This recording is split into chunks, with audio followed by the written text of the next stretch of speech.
Esta semana hemos iniciado en la primera lectura la escucha y la reflexión de textos de la Carta a los Romanos, uno de los documentos mayores, por no decir el mayor, del apóstol San Pablo.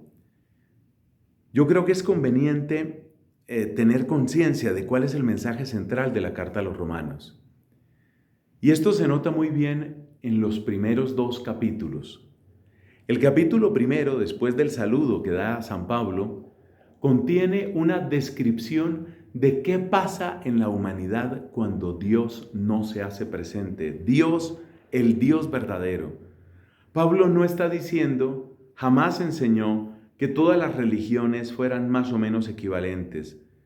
La mente de Pablo no es como decir, bueno, pues si a ti te sirve eso, pues está bien. Al otro le sirve otra cosa, pues que él, como dicen en España, se las apañe como pueda con eso. Ese no es Pablo, ese no es Pablo. Ni el Pablo antes de la conversión, ni mucho menos el Pablo después de la conversión. De ninguna manera, ese no es Pablo. Entonces, la idea de Pablo es que si nosotros como humanidad prescindimos de Dios, eso tiene graves consecuencias. Esa es la enseñanza central del texto de hoy. Prescindir de Dios trae graves consecuencias. Y Pablo lo muestra en el capítulo primero de la Carta a los Romanos. Luego en el capítulo segundo de la Carta a los Romanos, que vamos a oír pronto, por lo menos un pasaje lo vamos a oír pronto en estas lecturas, en ese segundo capítulo, Pablo va a mostrar que los judíos que tenían ciertamente conocimiento de quién es Dios y conocimiento de la ley de Dios y de la voluntad de Dios, tampoco fueron obedientes a Dios. Es decir, que el plan de la carta a los romanos, por lo menos en su tema principal, es muy sencillo. Los paganos, es decir, los no judíos, al no tener a Dios, se han degradado, se han degenerado. Y él, por ejemplo, en el pasaje de hoy, muestra el grado de corrupción al que llega la gente cuando no tiene a Dios.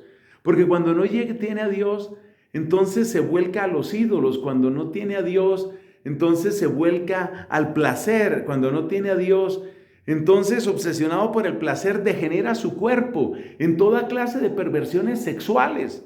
Las perversiones sexuales son parte de la idolatría del placer, que es la rebelión del corazón cuando no encuentra al Dios verdadero y trata de capturar alguna forma de infinito en forma de placer.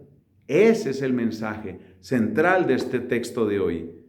Y luego va a aparecer, bueno, ¿y con los judíos qué? ¿Y con los que sí conocieron la ley de Dios qué? Aquellos a los que Dios les habló, pues se supone que ellos tienen que llevar una vida muy distinta. Pero también ellos se quedan cortos. Y para saber por qué se quedan cortos, para eso tenemos que seguir leyendo la carta a los romanos. Por hoy, el mensaje es muy claro. La humanidad sin Dios se degrada. Se degrada porque el corazón humano no puede dejar de buscar un infinito. Y si no conoce el infinito de Dios, entonces se vuelca hacia el infinito de los ídolos, entre ellos, muy principalmente, los ídolos del placer, que terminan siempre en perversiones sexuales, en perversiones de degeneración contra el propio cuerpo. Te hago una pregunta. ¿No es lo que estamos viendo precisamente en nuestro tiempo? Ahí queda esa pregunta para que cada uno la responda.